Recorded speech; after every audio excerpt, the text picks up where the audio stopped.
موقع خرید رنگ ها به لحاظ جنس و کاربردش گیج میشین که کدوم رنگ رو از بین این همه رنگ انتخاب بکنید؟ پس توی این ویدیو با من همراه. به نام خدا، سلام. به کانال من خوش اومدید. جایی که با من به دنیای زیبای معماری سفر میکنید. توی این ویدیو میخوام رنگ ها رو به لحاظ درخشششون و جنس و کاربرد هر رنگ توی هر فضا به لحاظ جنس براتون مختصر و مفید و در عین حال جامع و کامل توضیح بدم که دیگه این مشکل که حالا از چه نوع رنگی استفاده کنم حل بشه. توی ویدیوی قبلی که لینکش رو براتون میذارم در مورد این صحبت کردم که به لحاظ روانشناسی هر رنگی برای چه فضایی بهتره و گفتم قانون 60-10 رو اگر رعایت بکنید قطعاً فضای شما هارمونی به لحاظ رنگ خواهد داشت ولا غیر. این یک رنگ‌های مات هستن، رنگ‌هایی که به شدت فضاتون رو مدرن و مینیمال میکنه. اگه تو عکس ژورنالی نگاه کنید فضاهای مدرن و مینیمال معمولا رنگ مات داره. رنگ‌های مات فضای شما رو به شدت گرم و صمیمی و دنج میکنه. خب پس اگر شما میخواین یه اتاقی داشته باشید که احساس صمیمیت تو اون اتاق بیشتر باشه یا مثلا آرامش بیشتری رو اونجا داشته باشید، مثل اتاق خواب، مثل اتاق استراحت پرسنل، مثل اتاق کار، اتاق مطالعه یا اینجور فضاها، خب قطعا رنگ مات رو استفاده کنید. رنگ مات یه خوبی که داره اینه که اگر سطح زیر کارتون، گچ زیر کار صاف و یک دست نباشه، رنگ مات این عیب‌ها رو میپوشونه. گفتم چون نور رو به خودش جذب میکنه قطعا فضاتون یکم تاریک‌تر و دارک‌تر میشه. خب پس اگر نور کمی دارین توی فضاتون و نمیخواین نور از اون کمتر بشه، خب پس قطعا رنگ مات رو استفاده نمی‌کنید. بعدی رنگ‌های براقن. ببینید رنگ‌های براق به شدت نور رو انعکاس میده. چون نور رو انعکاس میده خیلی فضاهاتون رو لاکچری و باشکوه و پر از شور و نشاط میکنه. اما یه نکته داره، بعد از یه مدتی فضاتون خسته کننده میشه. حالا تو چه فضایی استفاده کنید؟ خب تو فضایی که براتون این شکوه مهمه، این نشاط و تراوت مهمه، مثل فضای پذیرایی، سالن‌های پذیرایی، فضای غذاخوریتون، ورودی خونه، ورودی رستوران، جاهایی که این لاکچری بودنه دوست دارید دیده بشه، نورپردازی دوست دارید انعکاسش دیده بشه و چون که گفتم تایم طولانی ازش بخواید استفاده کنید خسته کننده میشه، چشم رو اذیت میکنه چون شدت انعکاسش بالاست. خب باید تو فضایی که کمتر اونجا هستین استفاده کنید. نکته‌ای برای رنگ‌های براق بگم. رنگ‌های براق خیلی مهمه که سطح زیر کارتون تمیز باشه، چون قشنگ نشون میده اون کثیفی کار و گچ رو قشنگ نشون میده. پس این خیلی مهمه که سطح گچتون یک دست باشه و اینکه رنگ براق رو هم هر کسی نمیتونه رنگ کنه، چون نور توش میخوره و انعکاس پیدا میکنه. هر کثیفی به لحاظ اجرای رنگ هم به چشم میاد. پس این رو هم در نظر داشته باشید. خود من ترجیحم اینه که توی فضاها یک بخشی از دیوارها رو براق کار کنم، یه بخشی از دیوارها رو مات، حالا چه رنگ، چه سرامیک یا هر متریالی دیگه. همیشه سعی کنید تو فضاهاتون این دوتا رو با هم دیگه تلفیق کنید، مات بودن و براق بودن، که نه فضا خیلی خسته کننده بشه، نه فضا خیلی دیگه گرم و آروم و بی‌تحرک بشه. اما دسته سوم شدن رنگ‌های نیمه مات. خب قطعا مشخصه دیگه، یعنی هم ویژگی رنگ‌های مات رو داره، خیلی پرشور و هیجان نیست، یه دنجی خاصی رو هم تو فضا ایجاد میکنه، هم مثل رنگ‌های براق یه بخشی از نور رو منعکس میکنه. رنگ‌های نیمه مات بهترین گزینه برای کسایی هستش که خودشون میخوان فضای داخلیشون رو رنگ کنن، چون هیچ ریسکی نداره دیگه. خب حالا بریم سراغ دسته‌بندی رنگ‌ها به لحاظ جنسشون. ببینید من رنگ‌ها رو سعی کردم مختصر، مفید و جامع طبق تجربه‌ای که این سالها داشتم دسته‌بندی کنم و چیزی بهتون بگم که براتون کاربردی باشه، وگرنه رنگ‌ها خیلی دنیای گسترده‌ای داره و هر روزم داره به انواع این رنگ‌ها اضافه میشه. دسته اول رنگ‌های روغنیه. اگه یادتون باشه توی زمان‌های خیلی قدیم خونه مام بزرگا که میرفتیم رنگ داخلی دیوارها روغنی بود. بعد این رنگ‌ها سالیان سالم همون رنگ بود دیوار، فقط هر سال تمیز میشد و دوباره مثل روز اولش میشد، چون این رنگ‌ها خیلی مقاومن، هم در برابر رطوبت، هم در برابر خش و ضربه و حرارت. خب و پوششدهی این رنگ ها خیلی بالاست، یعنی اگه ترکی رو دیوار باشه و شما روش رنگ روغن بزنید به راحتی اون ترک پوشیده میشه، مگه اینکه خیلی ترک عمیقی باشه. اما چرا این رنگ ها منقضی شد؟ به خاطر اینکه حلال اینها مواد شیمیاییه و خب توی خونه ها نباید خیلی استفاده بشه چون برای سلامتی مضره. رنگ های روغنی خیلی گرون هستن و کسی که میخواد رنگ روغنی رو روی دیوار بزنه یا روی هر وسیله‌ای باید تبحر داشته باشه، چون رنگ روغنی با همه جذابیت هایی که داره اگر درست رنگ نکنه رد قلمو بعد از اینکه خوش میشه روی رنگ میمونه. پس اجرای هر کس نیست که هر کسی رنگ روغنی رو بگیره و بره شروع کنه دیوارش رو رنگ بزنه.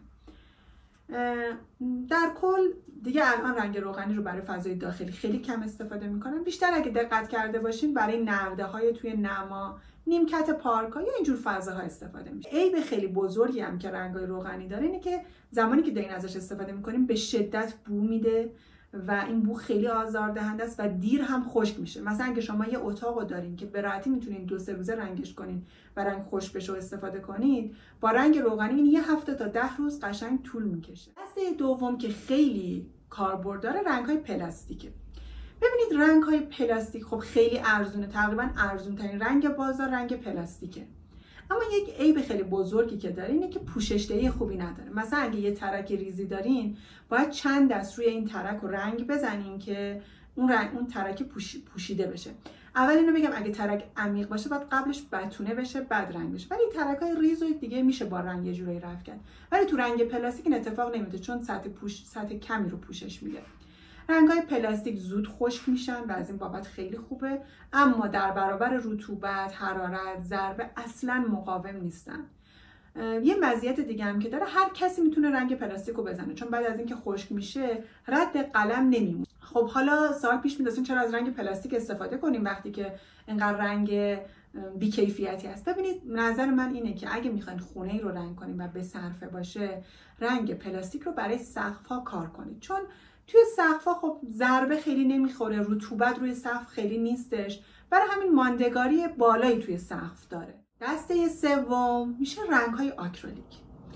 رنگ‌های آکریلیک یک انقلابی توی صنعت رنگ بوده یه جورایی از نظر من، چون مثل رنگ‌های روغنی کیفیت داره و ماندگاری و مثل رنگ‌های پلاستیک زود خشک میشه و راحت هم میشه ازش استفاده کرد. ببینید رنگ‌های آکریلیک در برابر رطوبت، نور خورشید، حرارت خیلی مقاومه. اگه یه دیوار رو رنگ آکریلیک بکنید و اون دیوار کثیف بشه با دستمال خیس روش بکشید قشنگ مثل روز اولش تمیز میشه، خب بدون اینکه به رنگ آسیبی برسه. ماندگاری خیلی بالایی رو هم داره. خیلی زودم خشک میشه و هر کسی هم میتونه رنگ آکریلیک رو استفاده کنه چون رد چرتکه دیگه نمیمونه. حتی انقدر کیفیت این رنگ خوبه که شما تو نماهای خارجی هم میتونید استفاده کنید و انقدر انعطاف پذیری این رنگ خوبه که روی چوب، فلز، گچ، روی هر وسیله میتونید رنگ آکریلیک رو کار کنید. فقط توجه داشته باشید قبل از اینکه میخواین رنگ بزنید سطح زیر کارتون رو پرایمر بزنید. پرایمر در واقع یک لایه‌ای هستش که بین گچ، چوب یا هر جنسی که داریم و اون رنگ قرار میگیره و باعث میشه چسبندگی بین این دوتا در نتیجه ماندگاریش رو بیشتر میکنه. بعدی که میخوام بهتون بگم رنگ‌های مولتی کالره. ببینید این دسته از رنگ‌ها قدیم بیشتر استفاده میشد، یعنی چند سال قبل، الان هم استفاده میشه ولی کمتر. این رنگ‌ها یه سری دونه‌های رنگی تو خودش داره که یه بافتی رو روی دیوار ایجاد میکنه، مثل عکسایی که براتون میذارم. این بافته باعث میشه اگه سطح زیر کارتون ترک داره ترک‌ها کمتر دیده بشه. خب ولی شما نیاز دارین که حجم زیادی رنگو استفاده کنید. درسته قیمتش تقریبا متوسطه، ولی چون بعضی مخصوصا برای دیواره که ترک داره میخواین روی ترک رو بپوشین مجبور میشین چند دست رنگ استفاده بکنید، برای همین ممکنه یه لحظه به لحاظ قیمتی خیلی به صرفه نشه در اون حالت، ولی در کل رنگ‌هایی هستش که خب دیوارتون از سادگی در میاره. ولی خب بعد از یه مدتی به جای این رنگ‌ها معمولاً میان از کاغذ دیواری استفاده میکنن دیگه، کمتر از رنگ‌های مولتی کالر استفاده میکنن، در حالی که این رنگ‌ها خیلی مقاومن در برابر رطوبت، در برابر حرارت و جذابیت خاص خودش رو هم داره دیگه، بستگی به سلیقه هر فرده. 5 رنگ‌های پلی اورتانن. ما رنگ‌های پلی اورتان هم خیلی استفاده می‌کنیم. برای کجا؟ برای درها. چرا؟ چون در برابر حرارت، ضرب، رطوبت مقاومن، خشپذیری کمی دارن این رنگ‌ها. مثل یه جور رنگ روغنی هن، خب، ولی کیفیتشون خیلی از رنگ روغنی بیشتر هستش. گرون، اجراش مقداری سخته، دقیقا مثل رنگ روغنی موقع اجرا بوی بدی داره، یکم برای سلامتی هم مضره، ولی خب مجبوریم که برای درب سرویس های حمام یا توالت از اینجور رنگ ها استفاده کنیم، یا برای در ورودی ساختمون که توی نمای بیرونی هم ممکنه قرار بگیره، در چوبی که اگه نور خورشید مستقیم روی این در میخوره بهتر رنگش پلی اورتان باشه. 6 و آخرین گزینه رنگ‌های اپوکسی هستن. ببینید رنگ‌های اپوکسی توی همه ساختمون‌ها اصلا کاربرد نداره، چون رنگ‌های اپوکسی برای ساختمان‌های بزرگه. من گفتم اینجا بهتون بگم که اطلاعاتتون کامل‌تر بشه.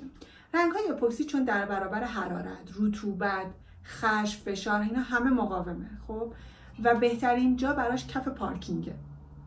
اونم نه هر پارکینگی که تردد توش خیلی زیاده، ماشینای سنگین خیلی زیادی میرن و میان. اینجور رنگ ها به شدت مقاومه. چندین سال شما میتونید رنگ اپوکسی رو با خیال راحت برای کف پارکینگ استفاده کنید. حالا اگه پارکینگ خونه‌تون مثلا خونه معمولی آپارتمانی دارین که 3-4 تا ماشین پارک میشه و نخواین کفش رو موزاییک سنگ کنید، بهتره که رنگ روغن کار کنید برای کف پارکینگ، نه رنگ اپوکسی، چون رنگ اپوکسی خیلی گرونه، اجراش مقداری سخته و کلا هزینه‌تون خیلی بالا میره. امیدوارم که این ویدیو براتون مفید بوده باشه. تمام تلاشمو کردم که به صورت جامع، کاربردی، مختصر و مفید در مورد جنس رنگ‌ها و کاربریشون توی ساختمون بهتون توضیح بدم. خوشحال میشم نظرتون رو برام کامنت کنید، این ویدیو رو لایک کنید و کانال منو سابسکرایب کنید و به دوستاتون معرفی کنید، مخصوصا دانشیان معماری، کسانی که به این رشته علاقه دارن، چون اینجا قراره خیلی آموزش‌های رایگان رو با شما به اشتراک بذارم و میخوام توی پروژه‌های مختلف خودم برم و از روند اجرا و دیتیل‌های اجرایی براتون فیلم و عکس بگیرم که بیشتر با این دنیای زیبا و پر از شور و نشاط معماری آشنا بشید. دوستتون دارم، سپاسگزارم.